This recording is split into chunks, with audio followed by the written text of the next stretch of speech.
Holy Gospel according to John. Glory to you, O Lord.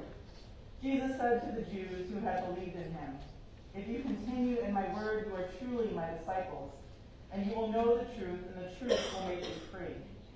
They answered him, "We are descendants of Abraham and have never been slaves to anyone. What do you mean by saying, you will be made free?" Jesus answered them, "Very truly I tell you, everyone who commits sin is a slave to sin. The slave does not have a permanent place in the household, the son has a place there forever. So if the Son makes you free, you will be free indeed." The Gospel of the Lord. Praise to you, O Christ. You may be seated.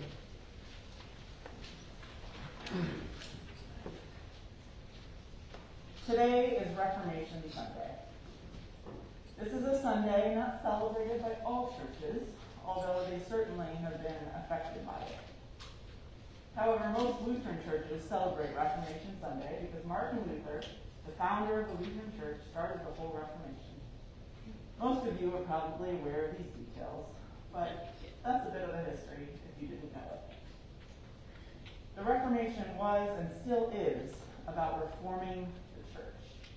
It was about making the church new and different from the Catholic Church. It really was all about change. And we all know change is hard. Some change can be exceptionally hard, especially change that affects the church. It's honestly a miracle that Martin Luther's 95 Theses nailed to the door made a difference, especially the difference that it did, because I would imagine that some people, despite also being upset with the matters of the church, didn't really want to make the effort that it took for the needed change to occur.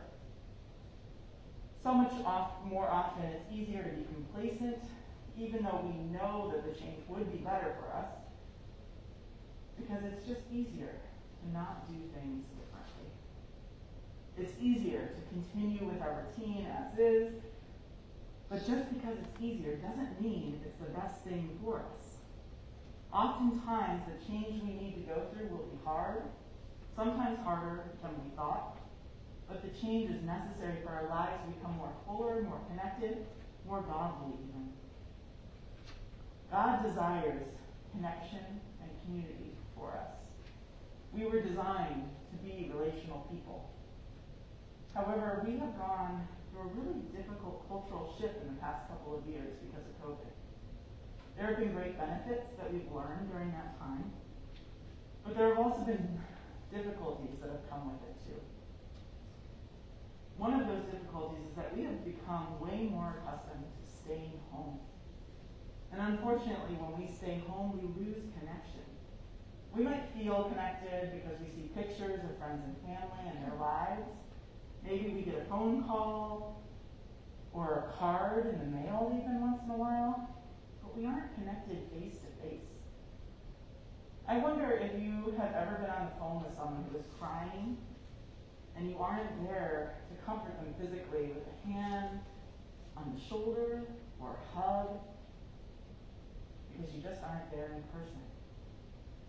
That feeling of being on the phone listening to someone cry is really difficult to experience as a human because our natural desire is to be in relationship. We desire to support one another. Even if we're introverted and we need time alone to recharge, we still were created to be in community. We aren't designed to be alone all the time. This is a Reformation moment for the church. Our congregation personally has been doing pretty well gathering together again for worship and special events. And let me be clear, if you are worshiping with us online, we are so glad you are here. I'm not a social media basher, believe me. Social media does so much to create connection near and far. There are, of course, downfalls to social media, just like basically everything else. But overall, it is a tool that allows us to be connected. And whether you are joining us online for the first time or the 20th time, we are glad you are here with us. Online worship options are a beautiful thing that came out of COVID, which allow us to connect with those who may be too far away to even step foot in our doors. Or maybe you're working on Sunday morning and you can't make it in person, but you can tune in later. Or maybe you've been harmed by the church and you're just checking it out online to see if this is a safe place for you actually to come. Or maybe there's any other situation in between all of those. Social media allows us to be connected in ways beyond our church walls, and that is a great thing.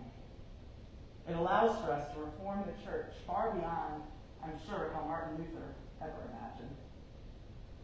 And as the people of God, we are responsible for the reform.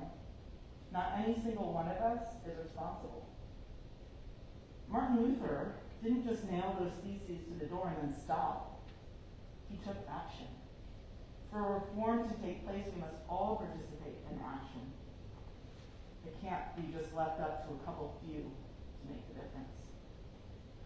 It's the job of each and every one of us to share about the inclusive, loving church that we come to and that we have together in community.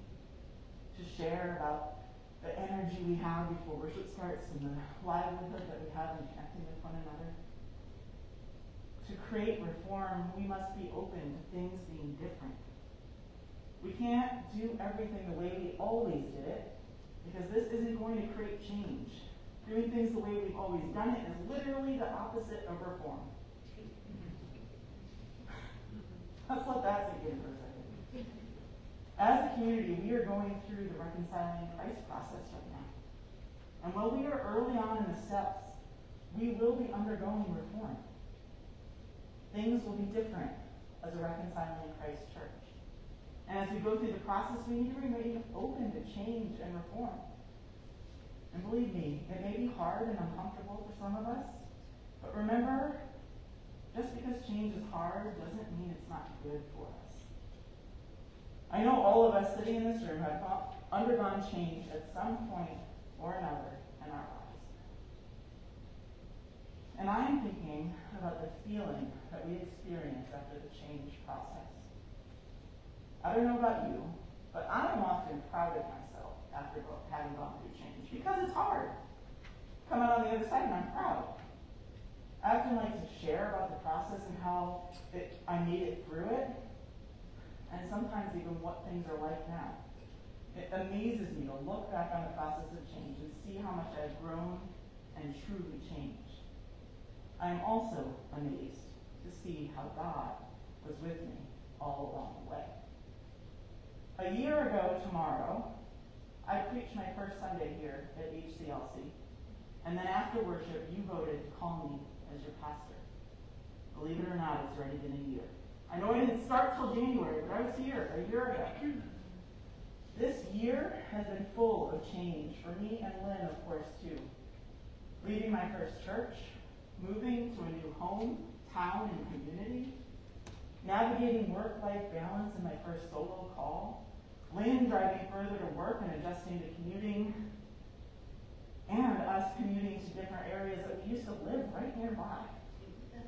And of course now, an ultimate change coming in our lives with the arrival of our first baby soon. The thing is that as I look back over this year, I see God everywhere.